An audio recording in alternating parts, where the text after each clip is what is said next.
morning to all of you. We are going to discuss today the shaping of the ceramic part, which falls under the broader category of processing of ceramic parts. But before starting today's discussion, let us see where we are in our course on processing of non-metals. As you are well aware that we are in the process of discussing the various aspects of our course, that is processing of non-metals. Presently we are discussing module number 3. Module number 3 deals with the ceramics. In the beginning of this particular module, we have seen that ceramics have non-metallic properties. We have seen the basic type of bonding that is present in the ceramics. We have also seen the basic properties of the ceramic materials, the physical, chemical and mechanical properties of the different types of ceramic materials. Although we have not discussed the basic aspects of ceramics in much more detail, because our focus is on the processing of ceramic products, but we have discussed the fundamentals in sufficient detail so that we can discuss the processing aspects at a later stage, so that we can understand the processing aspects.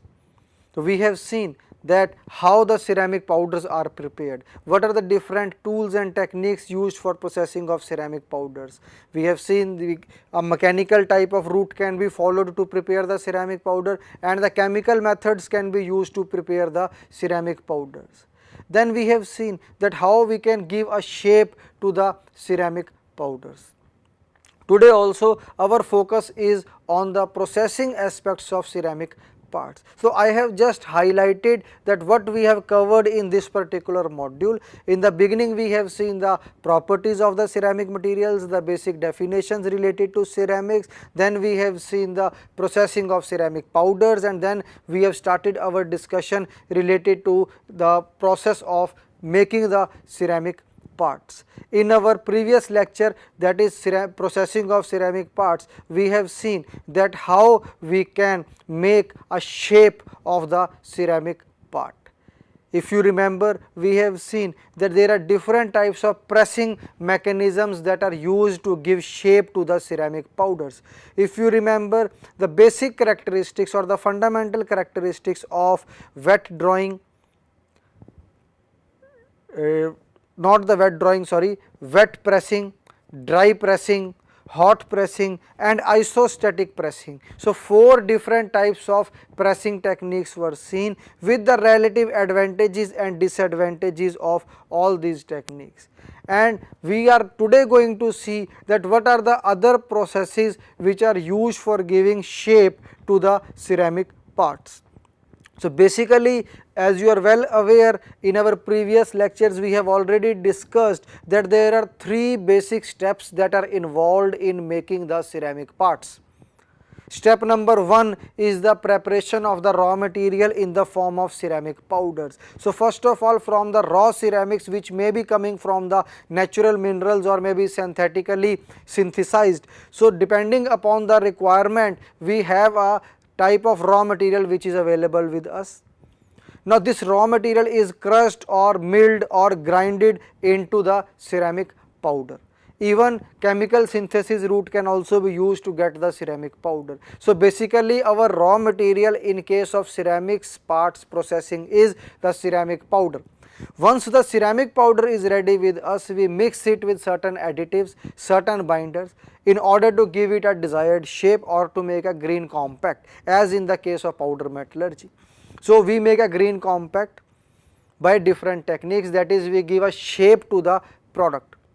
And the last stage is the firing or the sintering of the green compact, so that it attains the requisite density and the desired strength.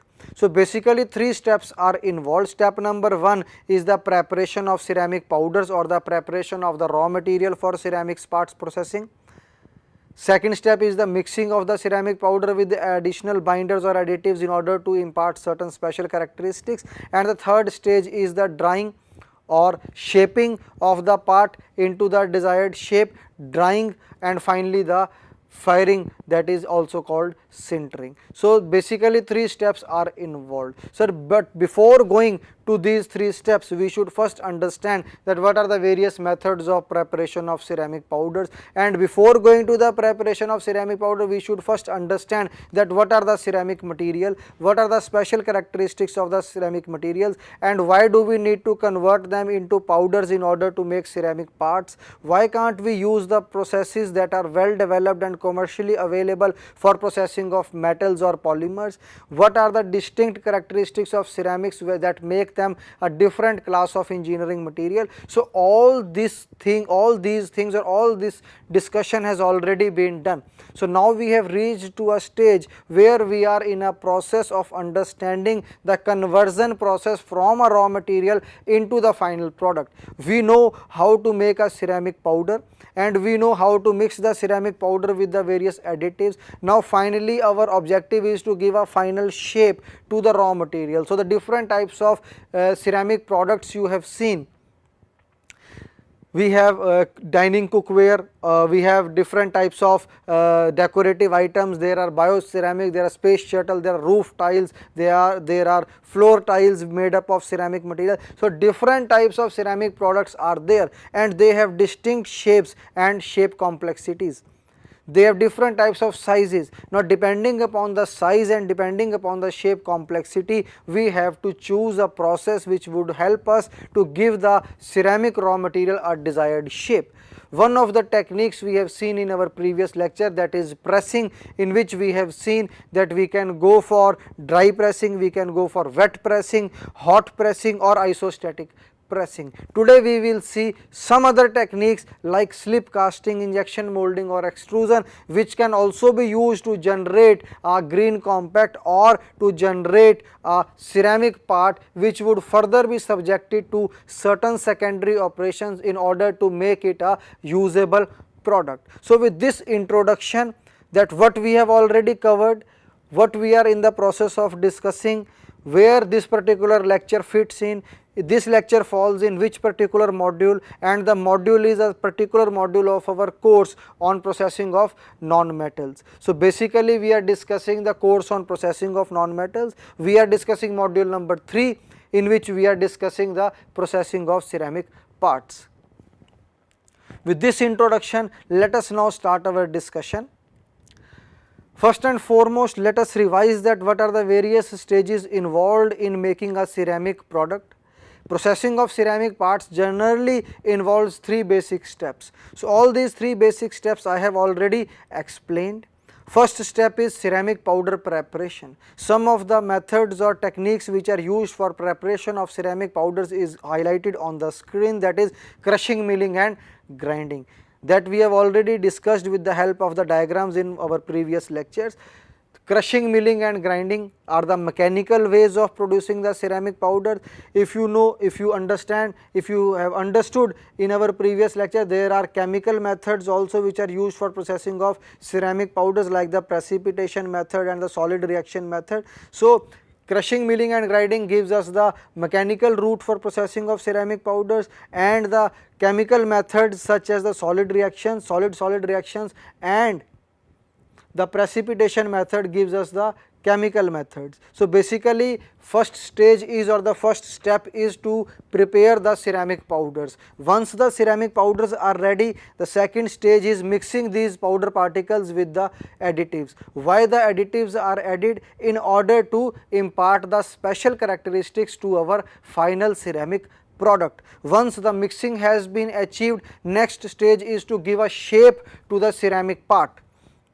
Now for shaping we have seen pressing is one of the techniques, slip casting, extrusion, injection molding, jiggering. There are another methods which are used for giving shape to the ceramic parts. So we will see 1 or 2 techniques today which are used for giving the shape to the ceramic part. We will try to understand these techniques with the help of diagrams, and finally once the shape has been made or the green compact is ready, we will dry it and finally do the sintering or firing of that part in order to give it the desirable characteristics. So basically where today's lecture fit in, we are going to see that how the shaping of the part is done. That is the third stage of the total process of making a ceramic part. Step 1 or stage 1 is the processing of ceramic powders or fabrication of ceramic powders.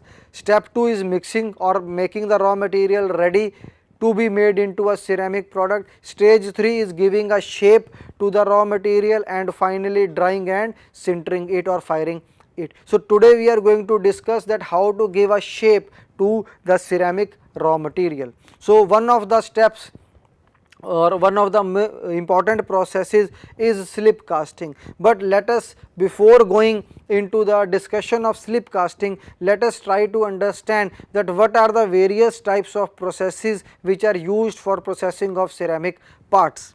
So the focus basically is on two aspects. First is making the ceramic product, and finally doing the certain secondary operations on this ceramic product in order to make it more usable or more aesthetically relevant. That is, sometimes we may be interested in giving a particular type of glazing or a particular type of surface finish or particular type of coloring arrangement to our ceramic product. So all these processes of giving a particular coating or giving a particular surface finish or machining a particular section or a feature into the final product falls under the secondary processing methods of parts processing or ceramic part processing. So we will see that what are the important steps involved. On your screen you can see the different methods or techniques that are used for making a ceramic product. We can do pressing, that we have already seen. Vapor phase techniques are also used for deposition of ceramic particles on certain substrates. This particular aspect we would be focusing on in our last lecture of this module. Finally, casting, that we are going to discuss today. Sintering we will see in the next lecture. Finishing and machining are the secondary operations that are done on the ceramic part in order to make them more desirable or more user friendly, or in case of improving their utility. So basically all these processes can further be classified into two categories, that is the primary forming of ceramic parts and the secondary forming of ceramic part. So basically primary forming means giving shape to the final product and doing the sintering and all other operations so that the product is ready. But before the product is put into use or sent to the market, there may be certain secondary operations like surface finishing or glazing that have to be done in order to further improve the marketing aspects of our ceramic product or of our product. So basically right now our focus is on the primary forming, that how to give a shape to the ceramic product.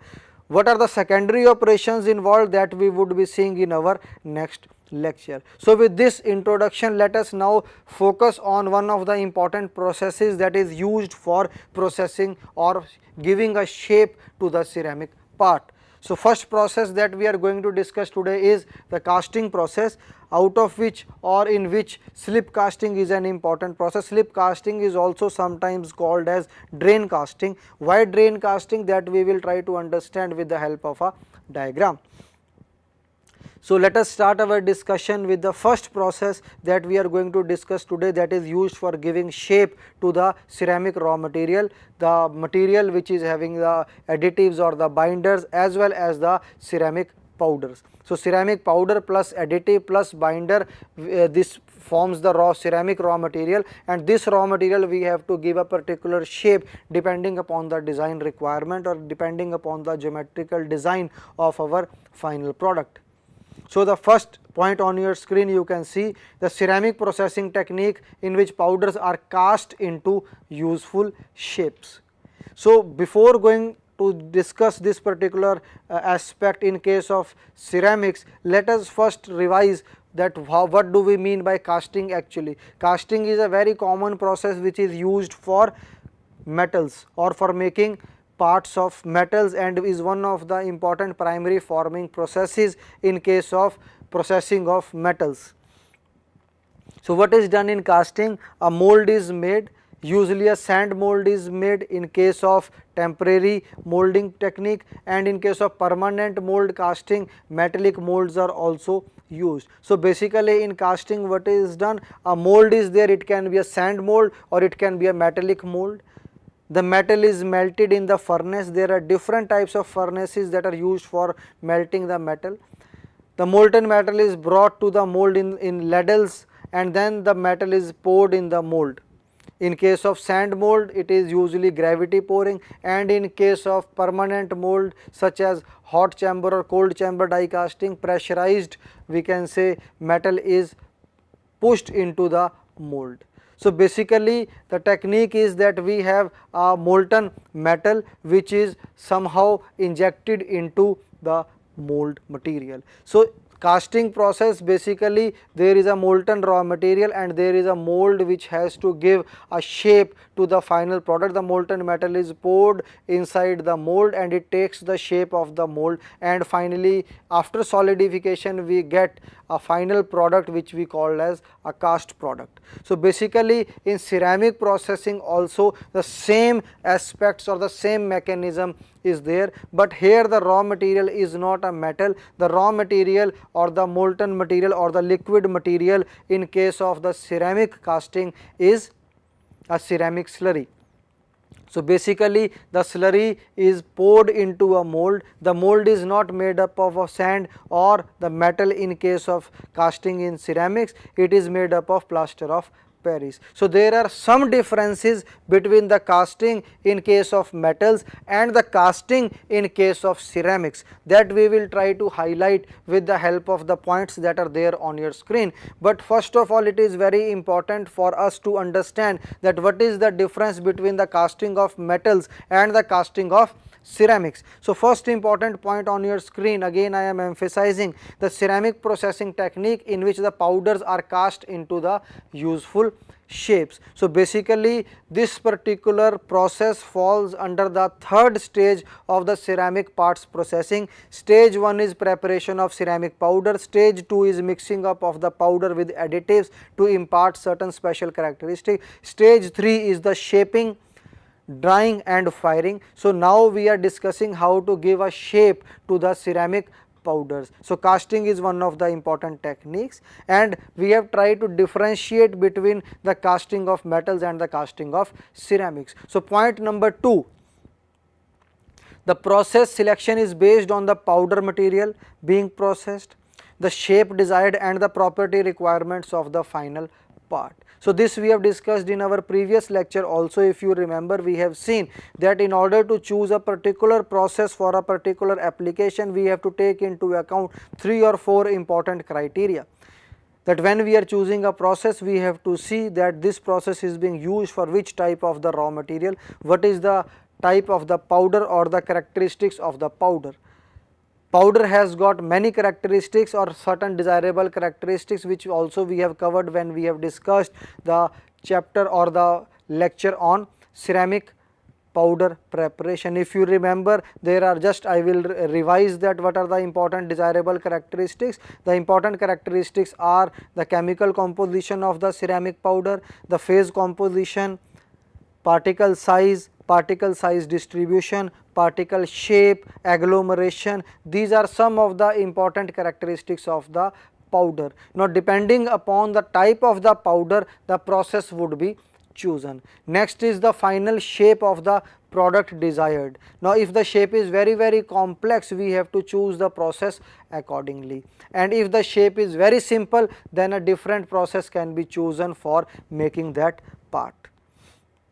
Finally, the final property requirements of the product or the part, that what are the desirable characteristics or the design requirements of the part which we are going to make by the process. So basically these 3 or 4 important criteria have to be taken into account when selecting a process. So we will see that slip casting, in which cases this slip casting process can be used in case of making or giving a shape to the ceramic raw material. Another important aspect is the treatment of the starting powders is usually required for slip and tape casting, and the treatment depends upon the final product. So basically the raw material which we have prepared, that is the ceramic powders that we have prepared, in many cases they may be requiring certain treatments. So these treatments are given in order to make them more usable for a specific process. If we are not doing a certain specific treatment, then the quality of the product that we will get may not be desirable. So in many cases without even treatment we can make the final product, but for certain specific requirements we may require to treat the ceramic powders before subjecting them to the next processing step. So basically casting is a simple process which is used for giving a shape to the ceramic part or for processing of a ceramic part into a green compact. Let us further see we can say certain important aspects related to slip casting. So casting is an important process which can be used for processing of ceramic parts. Slip casting is one of the, you can say, important casting types. So a slip, basically why the word slip is coming into picture, a slip is a suspension of ceramic particles in a liquid. So basically the ceramic particles would be suspended in a liquid. So liquid can be, we can say, a simple example can be water. So ceramic particles can be suspended in water to make a slurry. The porous mold made of plaster of Paris is used in slip casting. So two important parts are there, as I have told in the casting of metals also. We have a mold and we have a raw material. The raw material is melted in the furnace and the molten metal is then poured into the mold. The mold can be made up of sand or the mold can be a permanent mold made up of metal. So there are two important parts, the raw material and the mold. And the raw material in the liquid form, when it will go inside the mold, it will take the shape of the mold, and after solidification we will get our cast product. So here also the two important parts, that is the raw material that is going into the process is a slip. A slip is a suspension of ceramic particles in a liquid. So the raw material is going into the mold in the form of a liquid, and therefore it will take the shape of the mold. Whatever is the design of the product, we will make a mold accordingly. Then the porous mold. Porous is also important. We will see why the mold is porous. A porous mold is made up of plaster of Paris. So the mold here is not made up of sand or metal, but it is made up of plaster of Paris, and therefore this process is a economical process. It is not a very costly or expensive process. So a porous mold made up of plaster of Paris is used in slip casting. The slip must have optimum fluidity to flow easily into the mold. So slip is a liquid, so it should have optimum viscosity so that it is able to flow into the mold of plaster of Paris easily. So basically we have tried to understand in this slide that why we are calling the process as slip casting, what is basically a slip, and what is the material of the mold that is used for processing of ceramic parts using the slip casting technique. And finally we have seen that this slurry or the slip should have optimum viscosity so that it is able to flow into the mold, or it should have optimum fluidity so that it is able to flow easily into the mold. So next stage is the steps involved in the slip casting process, that how actually the slip casting process takes place. Now let us try to understand the steps that are involved in slip casting process. So these are some of the important steps. There are 5 bullets or 5 points in this particular slide. So the steps in slip casting process are: step number 1, the slip is poured into the mold. So the slip is prepared. What is a slip? It is a, we can say, suspension of ceramic particles in a liquid. The liquid can be a simple type of a liquid like water. So we have a slurry in which we have the ceramic particles. So the slip is poured into the mold. So the mold of plaster of Paris, a porous mold of plaster of Paris is prepared depending upon the shape of the final product. Now whatever is the shape of the final product, accordingly the mold of plaster of Paris is prepared, and the slip or the slurry which contains the ceramic particles is poured into that mold. Step number 2, the capillary action of the porous mold draws water from the slip and forms a solid layer on the inside of the mold.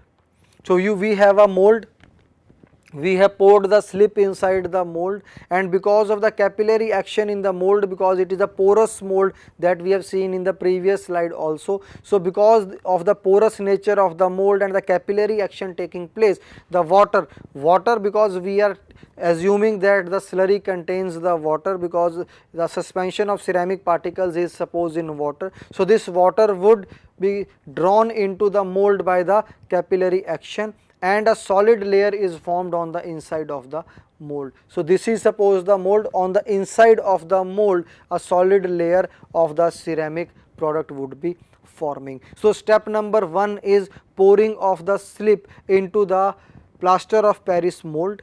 So the slip is poured into the mold is porous in nature. The capillary action of the porous mold draws the water from the slip. The water, we can say, is absorbed into the plaster of Paris mold, and a solid layer of ceramic product is formed on the inside of the mold walls. Next step is, when the desired part thickness has been obtained, the excess slip is drained out. So depending upon the thickness that we want to achieve, or the part thickness or the section thickness that we want to achieve, when that thickness has been achieved, the remaining slip is drained out of the mold. This process is sometimes analogous to the slush casting technique, which is sometimes used in case of casting of metals. So in slush casting also we drain out the excess metal, and here also when we have achieved the desired thickness, the excess slip or the slurry is poured out through the nozzle opening. So when the desired part thickness has been achieved, we will remove the excess slip, or we will drain out the excessive slip. The part is usually dried in the mold to cause it to shrink away from the mold and develop adequate rigidity for handling.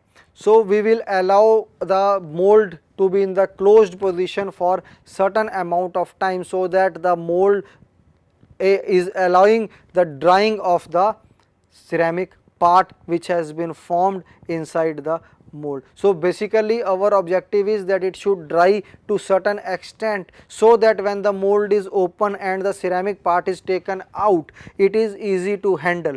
If it is not easy to handle, there is every chance that it may break. So basically we will allow the certain amount of time, depending upon the type of the abrasive or the type of the ceramic material and the type of the slurry that we are using, or the type of the, we can say, liquid that has been used. So depending upon all these requirements, depending upon the section thickness, there are number of parameters that would be taken care of to decide on the amount of time for which the mold would remain closed. So the mold would be allowed to remain closed for a certain amount of time, so that the material that has formed, or the ceramic part that has formed inside the mold, attains a rigidity, so that it becomes easy to handle that part after taking it out from the mold. Next step, next stage is, the slip is continuously supplied to replenish the absorbed water for solid ceramic part. So the first 4 steps deal with the processing of hollow ceramic parts, because the excessive slip is being poured out or drained out of the plaster of Paris mold. But suppose we want to make a solid part, then what we should do? We should keep on replenishing or keep on pouring the slip or the slurry continuously, so that to compensate the amount of water which has been absorbed by the porous plaster of Paris mold. So basically we want to highlight here that the slip casting technique in case of ceramic parts can not only be used for hollow parts, but can also be used for processing solid ceramic parts. So basically there are 4 steps involved. Step number 1 is pouring of the slip into the plaster of Paris mold. Second step is the absorbing of the water by the porous plaster of Paris mold, and the formation of a solid layer of ceramic on the mold wall. And third stage is, when the desired thickness has been achieved, the excessive slip is slushed out or drained out or is poured out from the mold when we get the desired thickness, and the last step is that it is allowed to dry inside the, or the ceramic part is allowed to dry inside the plaster of Paris mold so that it attains the adequate amount of rigidity so that it becomes easy to handle and does not break when it is taken out from the mold. Finally, if we want to make a solid part, then continuously we have to replenish the slip into the plaster of Paris mold. So, these are the important steps that are followed in slip casting technique. We will try to understand this with the help of a diagram also. On your screen you can see the diagram. If you have understood all the 4 stages, then it is easier to understand this diagram also. You can see, I think the font size is not adequate, but I will explain this in detail. This is the ceramic powder. For example, we can take it as a clay powder. So, this is a powder or a ceramic powder plus the dispersing agent plus water. So, this is our, we can say, the raw material. It forms a slurry. This is our slurry. So, this is the raw material which has been mixed together. If you remember the 3 stages of processing of ceramic part, first one is the preparation of ceramic powder, mixing with certain additives. So, additives plus the powder makes our raw material. So, the raw material in the form of a slurry or slip is poured into the mold. This is the mold. This is made up of plaster of Paris. The mold is made up of plaster of Paris, and then we have a valve. This valve is closed. Slurry is filled inside the mold. After certain amount of time, when the desired thickness, this solid portion or solid lines indicate the desired thickness has been achieved. When the desired thickness has been achieved, the valve is opened. Here the valve is closed. The valve is opened so that the excessive slip is drained out. This is a container which can be used for collecting the drained out slip or drained out slurry. Therefore, sometimes it is called as drain casting also. So, drained out slurry comes out from this valve which is opened at a later stage when the desired thickness or the desired valve thickness of the ceramic part has been achieved. Finally, the mold opens and we get the desired product or the cast. So, basically we can see there are 3 or 4 important steps that are involved in the slip casting of ceramic parts. Finally, we get a desired shape. So, once we get the desired shape, we have to go for subsequent operations such as drying or firing or sintering. And finally, if some holes are required, machining has to be done. In slip casting, we will see certain time flash is formed. So, that flash has to be trimmed off. A wire brush can be used to remove that flash, or certain times it can be trimmed off with the help of manual or hand tools. So, this is basically the simple representation of the slip casting process. Now, let us see the secondary processing. We have been able to form a shape of the ceramic part. The flash that is formed, like in forging operation, in forging of metals also many a times flash is formed. So, the flash formed is removed. We can use a wire brush to remove that flash. Secondly, the green ceramic parts may require machining for special geometrical features. Sometimes we may require a hole inside the ceramic product. Sometimes some additional cut is required. So, whatever are the geometrical features required that are cut into these green ceramic parts before subjecting them to the other secondary operations. So, this is not done by the conventional machining operation. Simple hand tools are used and the operations are usually done manually. So, the conventional techniques are not employed, but simple hand tools are used to cut the desired features. So, basically the desired features are cut with the help of hand tools manually. There are other secondary operations also that are involved once we are able to give a shape to the final product. If you see, in case of slip casting, what is our final product or what was the objective? So, the objective was to give a desired shape depending upon the final requirement to the ceramic raw material. In the diagram we have seen the raw material is the ceramic powder. There a ceramic powder is converted into a slurry with the addition of certain additives as well as the binder as well as the dispersing agent or the liquid. Once a slurry is made, we are inputting that slurry into a mold, and finally we are making the liquid into a solid.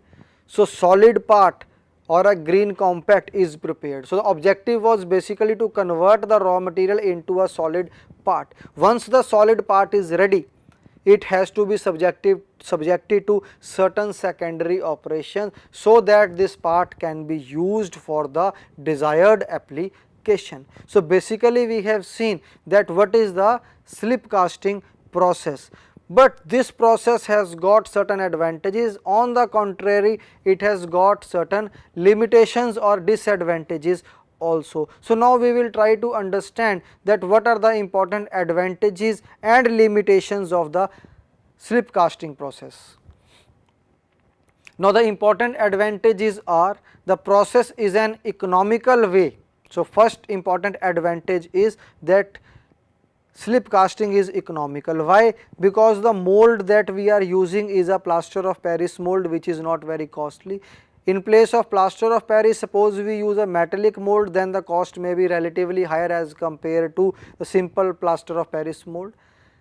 The raw material we are making and it is being poured, as in the example we have seen, it is being poured under gravity. So there is no, we can say, mechanized way of pouring the slurry into the mold. In certain further advancements of this process, for example pressure casting, many a times pressure may also be used to inject the slurry into the mold, but the process we have seen today of simple or the fundamental slip casting, the slurry is poured under gravity into the plaster of Paris mold. So all the, we can say, technique involved, or all the, we can say, processes involved or the steps involved in this process are not very costly. The preparation of the raw material, the pouring of the raw material into the mold, the preparation of the mold, all these are very economical stages or economical processes that make up the total process of slip casting.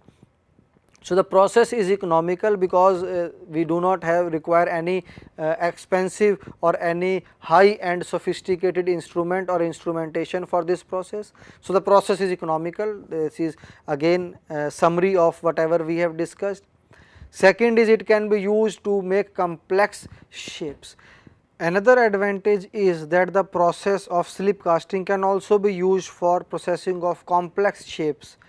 So as we have seen in our previous process that we have discussed in our last lecture, that is the process of pressing for giving the desired shape to the ceramic raw materials. One of the limitations was that it can be used for simple shapes only, but in case of slip casting we can go for fairly complex shapes. So two important advantages are that the process is economical, the process can be used for complex shapes, and it can also be used for large parts. Point number 2, the slip casting can also be used for large parts. So three salient or important advantages of using the slip casting technique for giving shape to the ceramic parts are that it is economical in nature, it can be used for complex parts, and finally it can be used for large parts. So in case of pressing we have seen that if the part is very large then pressing cannot be applied, because sometimes in many pressing techniques we get a non-uniform density gradient. So we have a high density in one particular zone of the product and a fairly different density or a lower density in the other zone. Sometimes we have density on the outer periphery, the density is high, towards the core the density is non-uniform. So pressing can be used for making different types of ceramic shapes, but the density distribution sometimes is not uniform.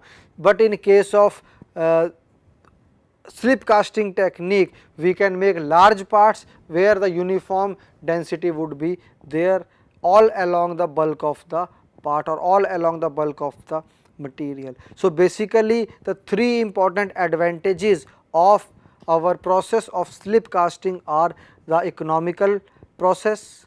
It is an economical process, it can be used for complex shapes and it can be used for large parts. But apart from these three advantages on your screen, towards the end you can see there are two important limitations also. Now what are these limitations? The limitations are the production rate is low, because you can see first the preparation of the raw material, although it is required in all the processes that are used for processing the ceramic part, but then we have to pour it, give it certain time to for the desired thickness to form on the inside of the mold wall, then keep the mold in its position for a certain amount of time, giving the time for the thickness to dry up. So production rate is relatively low. And another important point is that it is difficult to control the dimensional accuracy. So dimensional accuracy is also an issue in case of the slip casting technique. So although it is an economical process, it can be used for complex shapes and it can be used for large parts, but it has got two important limitations in the form of production rate and the dimensional accuracy.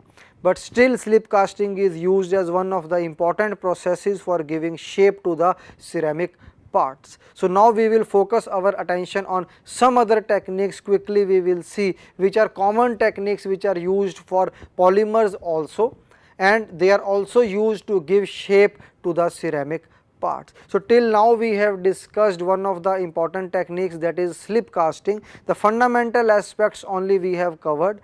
There can be other important aspects related to the process variables in this process that can be discussed in detail, but the objective of this particular lecture is to highlight the fundamental aspects of the process of giving shape to the ceramic raw materials, and for that we have been able to successfully see that slip casting is an important process which can be used for giving shape to the ceramic parts. Now let us see some other processes which can be used for giving shape to the ceramic parts. One of the important process is the injection molding, or we can say the name CIM or the ceramic injection molding. In case of metals it is called the metal injection molding, and in case of polymers we simply call it as the injection molding of polymers, or simply injection molding. So ceramic injection molding is used for precision forming of ceramics, and this process is specifically used for high end applications like aerospace applications, or in many cases sometimes may be employed for making bioceramic parts also. So injection molding is a process which is quite widely known or worldwide known for processing of plastics or polymers, but in today's lecture we are seeing that it can also be used for processing of ceramic parts into the desired shapes.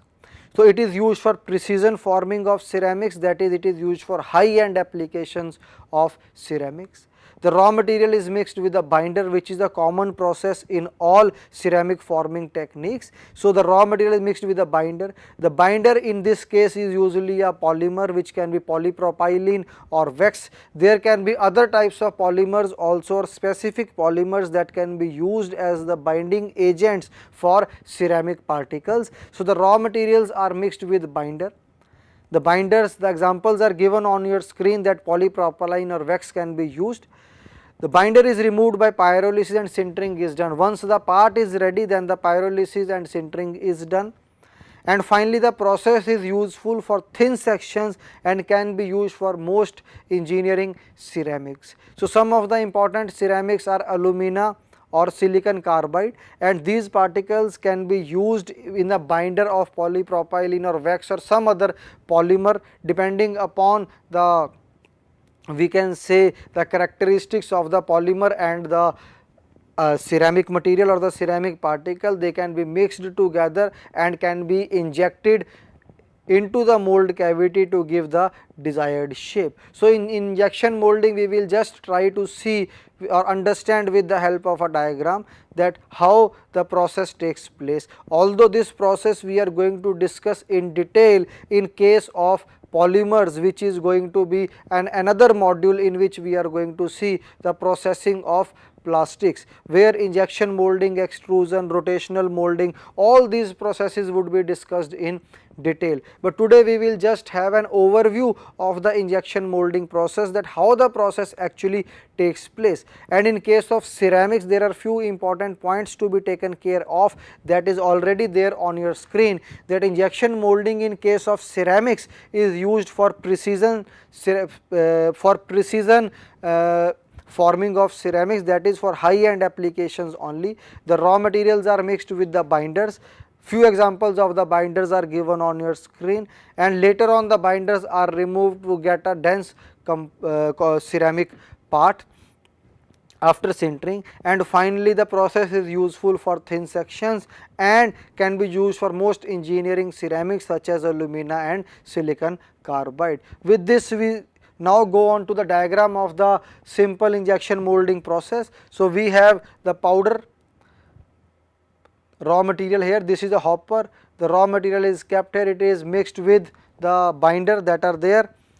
We have already seen what are the different types of binder, two examples we have seen for the binding agent. So, powder and the binder comes from the hopper, and there is a piston on your screen which pushes this mixture into the mold cavity. Now, this is the mold, two halves of the mold, one half is a stationary half, another half is a movable half. When the two halves of the mold combine together, we get this shape of the final product.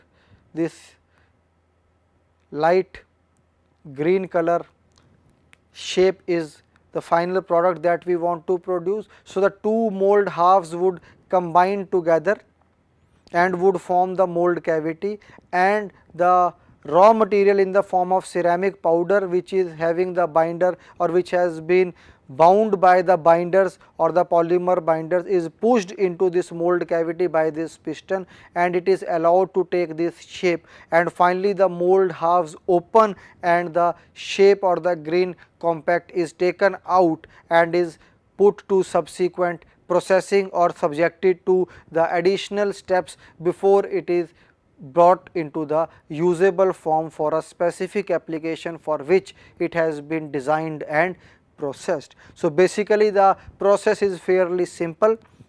The raw material comes, the raw material contains the ceramic powders and the binders. The binders in this case are polymers, different types of polymers can be used. It is pushed into the mold cavity. The mold cavity has been generated into the two halves of the mold. One half of the mold is a stationary half, another half of the mold is a movable half, and the movable half, after the process is complete, the movable half opens and the final product is taken out. So, this is a basic working principle of the injection molding process, and the ceramic injection molding also uses the same mechanism, and this process we would discuss in detail in our section or in our module of processing of plastics. Now, but this particular process can also be used for processing of ceramic parts or for giving shape to the ceramic parts. Coming on to the process of extrusion. In extrusion, one example is taken, the clay mixture. The raw material can be in the form of a clay. The clay mixture is extruded through the screw type of extruder. There can be different types of extruder, you can have a ram type of extruder also, but usually a screw type of extruder is used. We will see the diagram of the screw type of extruder. So, the clay mixture is extruded through the screw type extruder. The mixture usually contain high moisture content or 20 to 30% of water content. It is used for constant cross section parts only, and production rate is high and the tooling cost is low. So, some of the important characteristics of the extrusion process in case of ceramics is given with an example. The clay mixture is extruded through the screw type of extruder, the moisture content is high. It is used for constant cross sections only, and the production rate is high as well as the tooling cost is low. So, for making the ceramic or clay parts which can further be subjected to certain other operations to get the desired shape. So, in order to make a raw material of a ceramic part which can be having the binders incorporated into the ceramic particles, or ceramic particles plus binders mixed together, extruded through the extruder, gives us a part which can be further subjected to shaping operation to give the desired shape. For example, extrusion in combination with jiggering can be used to give a desired shape to the ceramic part, but extrusion is a primary step to give a shape to the ceramic raw material. The raw material can be clay as one of the examples. So, we can make a clay part which can further be subjected to the other operations in order to give it the desired designed shape. So, basically we can try to understand the basic working principle of the extrusion. So, this is a screw type of extruder, this is the final part that is coming out. So, depending upon the opening here we can get the final ceramic part, depending upon the shape of the opening we will get the shape of the final ceramic part. That part can further be subjected to other operations, even shaping operations, to give it the desired shape, but extruder will help us to make the raw material ready for further operations or to give a particular shape to the raw material which can further be subjected to other operations for giving it the designed shape. So, we have a rotating screw here which is used to feed or which is used to push the ceramic raw material out of the die opening, which gives it the desired shape. So, basically our objective in today's lecture was to understand the various processes which can be used to give shape to the ceramic raw materials. So, basically 3 steps are involved in making the ceramic parts. Step number 1 is the processing of or the fabrication or the preparation of ceramic powders. Step 2 is the mixing of the ceramic powder with the different types of additives in order to impart certain special characteristics to the final product. Step number 3 is shaping, drying and firing of the part in order to get the desired final product. Today's focus was on shaping, in which we have seen that using the slip casting technique we can give the shape to the slurry. Using the injection molding technique we can make a ceramic part or give a shape to the ceramic part, as well as using the extrusion process also we can give a shape to the ceramic raw material. So, with this we come to the end of today's lecture, and in next lecture, that is the last lecture in this particular module on ceramics, our focus would be the secondary processing techniques which are used for processing of ceramic parts, or the techniques which make the product usable for the various engineering applications. Thank you.